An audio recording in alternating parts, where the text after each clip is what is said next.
Después de explicar el mandamiento de honrar a tu padre y a tu madre, una maestra de escuela le preguntó a su clase si había un mandamiento de cómo tratar a nuestros hermanos y hermanas. Un niño, el mayor de su familia, respondió: "No matarás". Ese es un buen consejo de la palabra de Dios para nosotros y hay mucho, mucho más. Hasta aquí hemos establecido que creemos en el único Dios verdadero, Padre, Hijo y Espíritu Santo. Creemos que Dios se involucra y se interesa por nuestra vida. Creemos que Dios ha dado la forma de establecer una relación con Él por la fe en Jesucristo. ¿Y ahora qué? Esto nos lleva a la pregunta clave de hoy. ¿Cómo conozco a Dios y su plan para mi vida? Otro modo de expresar la pregunta es el siguiente: ¿cómo se revela Dios a sí mismo y su verdad? La respuesta es sencilla: la palabra de Dios. Cuando usamos esta frase, en realidad hablamos de dos cosas. Bueno, la primera es una persona. Jesús es denominado el verbo o palabra en varios lugares de la Biblia. En Juan capítulo 1, versículo 1 leemos: "En el principio ya existía el verbo, y el verbo estaba con Dios, y el verbo era Dios". Esta es una referencia a Jesús. La llegada de Dios a la tierra hecho carne nos reveló a Dios de una manera muy personal, ¿verdad? Jesús dijo que cuando lo veían a Él, habían visto al Padre. Si quieres conocer a Dios, el Padre, llega a conocer a Jesús. Pero Jesús vivió hace más de 2000 años. ¿Cómo podemos conocerlo? Es ahí donde interviene la segunda referencia. La palabra de Dios es también la Biblia, llamada Escrituras en el mismo libro. Los 66 libros de la Biblia están reunidos bajo una sola cubierta como un libro unificado a fin de revelarnos a Dios y su voluntad para nuestras vidas.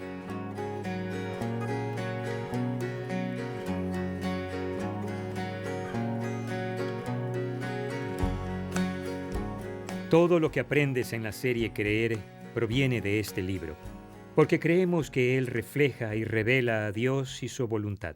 Como los cristianos creemos que este libro es la palabra de Dios, consideramos que tiene autoridad en nuestras vidas.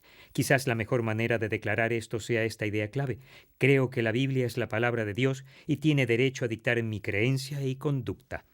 El creyente en Jesús devoto lee este libro y lo sigue, ya que es confiable como la misma palabra de Dios. Pero antes de darle a un libro así el derecho a decirle qué hacer incluso contra tu voluntad, deberías tener idea de dónde provino este libro. Porque si este libro no es la revelación de Dios, tenemos problemas. Necesitas saber que la Biblia no cayó del cielo con una portada de cuero. No, 40 autores durante 1400 años escribieron un total de 66 libros. Pedro nos da una perspectiva, porque la profecía no ha tenido su origen en la voluntad humana, sino que los profetas hablaron de parte de Dios, impulsados por el Espíritu Santo. Dios se reveló a esos individuos, en su mayoría profetas en el Antiguo Testamento y apóstoles en el Nuevo Testamento, y los impulsó a escribir su palabra.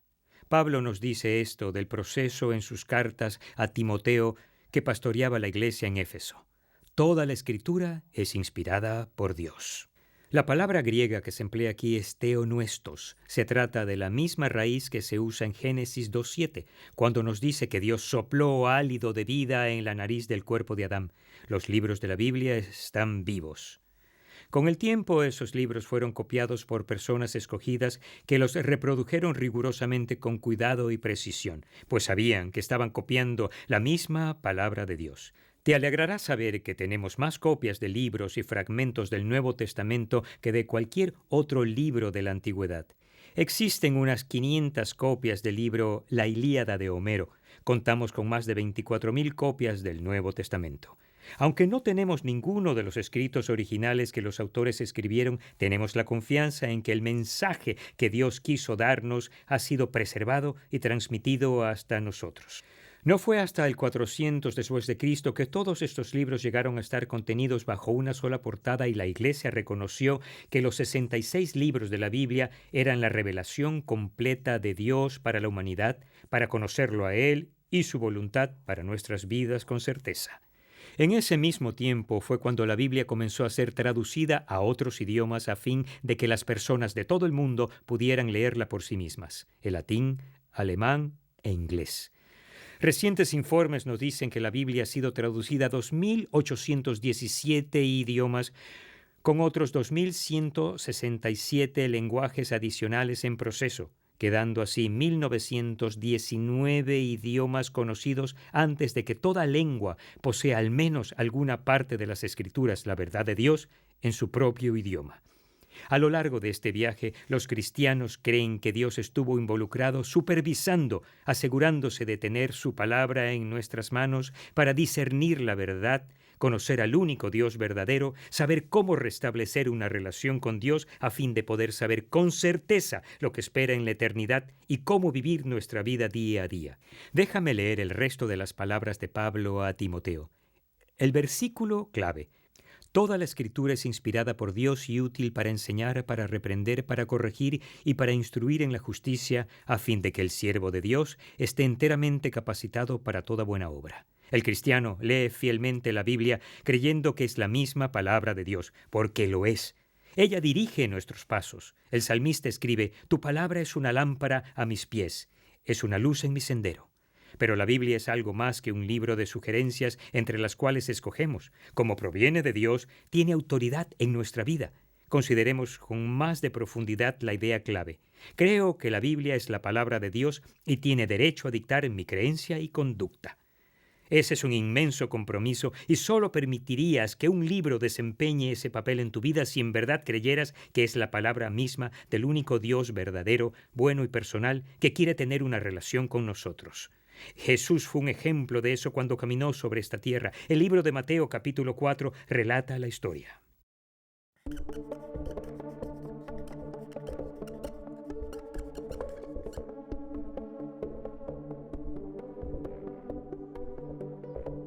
Justo antes de que Jesús comenzara su ministerio público, el Espíritu lo dirigió al desierto. Mientras estaba allí, no comió ni bebió durante 40 días, de modo que después tuvo mucha hambre. En el desierto, el diablo se le apareció a Jesús e intentó múltiples veces hacer que comiera. Primero, Satanás se dirigió a un montón de piedras que había cerca. «Si eres el Hijo de Dios, ordena que estas piedras se conviertan en pan». Jesús le respondió citando una de las leyes de Moisés.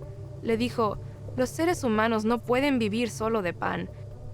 Necesitan cada palabra que Dios habla».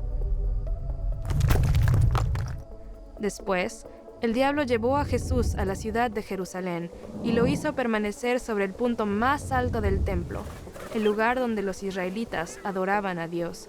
El diablo le dijo: «Si eres el Hijo de Dios, salta».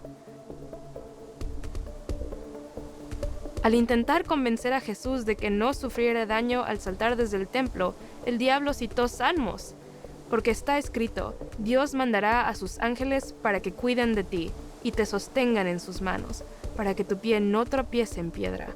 Sin embargo, Jesús le respondió una vez más con la ley de Moisés. Pero la Escritura también dice: «No tentarás al Señor tu Dios». Finalmente, el diablo dirigió a Jesús hasta un monte alto y le dijo que mirara todos los reinos del mundo, con toda su belleza y riquezas. Él le dijo a Jesús: «Todo esto te daré si te postras y me adoras». En ese punto, Jesús exclamó: «Vete, Satanás, porque escrito está: adora al Señor tu Dios y sírvele solamente a Él». Después de eso, el diablo dejó solo a Jesús.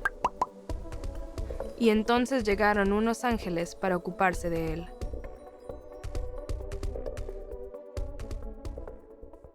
Cuando Jesús estaba en un estado de soledad y físicamente débil, Satanás se acercó a él para tentarlo y engañarlo. Algo como lo que hizo con Adán y Eva en el jardín. El diablo le hace 3 invitaciones tentadoras a Jesús. Tentación 1. Si eres el Hijo de Dios, ordena a estas piedras que se conviertan en pan. Satanás no duda de su condición divina de Hijo de Jesús, sino que lo tiende a usar sus poderes sobrenaturales como el Hijo de Dios para sus fines. El pan habría sido apetecible para el hambriento Jesús. Para responderle al acusador, Jesús cita las Escrituras como su autoridad. Recurre a Deuteronomio, capítulo 8. En este pasaje Moisés recuerda los 40 años de Israel en el desierto. Dios usó ese período para examinar a Israel. Me gusta lo que Moisés escribió. Te puso a prueba para conocer lo que había en tu corazón y ver si cumplirías o no sus mandamientos. En los momentos de prueba, las creencias verdaderas se revelan. Jesús cita el siguiente versículo, Deuteronomio 8:3. No solo de pan vive el hombre, sino de toda palabra que sale de la boca de Dios. El seguidor de Dios reconoce que el pan mantiene la vida, pero no la garantiza. El seguidor de Dios confía en la provisión divina. Jesús sometió los gruñidos de su estómago a la autoridad de la palabra de Dios. Tentación 2. Satanás lleva a Jesús a Jerusalén y lo hace permanecer en el punto más alto del templo y entonces dice: «Si eres el Hijo de Dios, tírate abajo». Entonces el astuto engañador usa las Escrituras para apoyar su petición. Cita Salmos 91, versículos 11 y 12, pero desde luego usa mal el texto. Jesús una vez más responde con la Biblia como su autoridad, con Deuteronomio capítulo 6, 16. También está escrito: «No pongas a prueba al Señor tu Dios».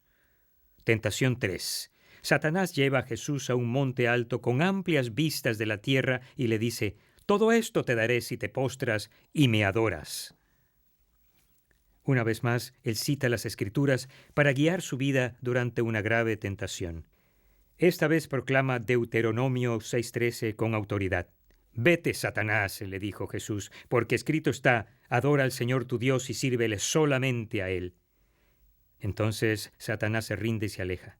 Jesús ya había decidido en su corazón que la Biblia es la palabra de Dios y tiene derecho a dictar mi creencia y conducta. Él lo modeló para nosotros. Si queremos la victoria en nuestras vidas, necesitamos creer que esto es cierto y confiar en ello.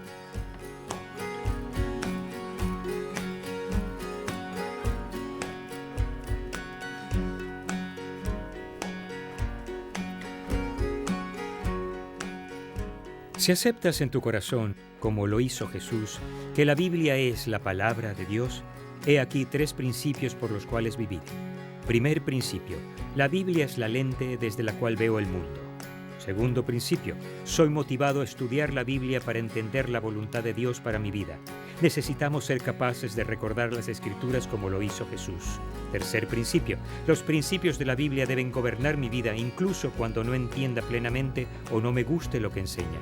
En la última sesión comenté que no me crié en un hogar cristiano y no fui a la iglesia hasta que tuve 14. Pero sí tenía una Biblia, regalo de mi abuela. Era una Biblia de una versión antigua forrada en cuero negro. Se hallaba en la estantería en el pasillo e incluso mientras era niño pasaba por su lado y sentía que había algo en ella que necesitaba conocer. Recuerdo que cada intento que hacía de leerla al azar por mí mismo terminaba en un gran sentimiento de confusión y frustración. Sin embargo, después de 40 años de escuchar buenas enseñanzas y participar en grupos pequeños al igual que quizás tú, y luego de leerla y estudiarla por mí mismo, me sorprende la dirección en la que Dios me ha llevado. Estoy muy agradecido de que Dios escogiera dejarnos su palabra para guiarnos por sendas de justicia. Una vez escuché una historia sobre otro muchacho y su Biblia. Dice algo así: un niño estaba visitando la casa de su abuela. Mientras se encontraba en la cocina, el muchacho comenzó a hojear la Biblia de la anciana. Mientras lo hacía, una hoja de árbol muy presionada cayó de la Biblia al piso. El pequeño gritó: «Abuela, encontré el vestido de Adán». Cuando abres tu Biblia, el vestido de Adán no caerá, pero lo que saldrá de sus páginas es una verdad por la cual vivir. Yo creo que la Biblia es la palabra de Dios y tiene derecho a dictar mi creencia y conducta. ¿Y tú?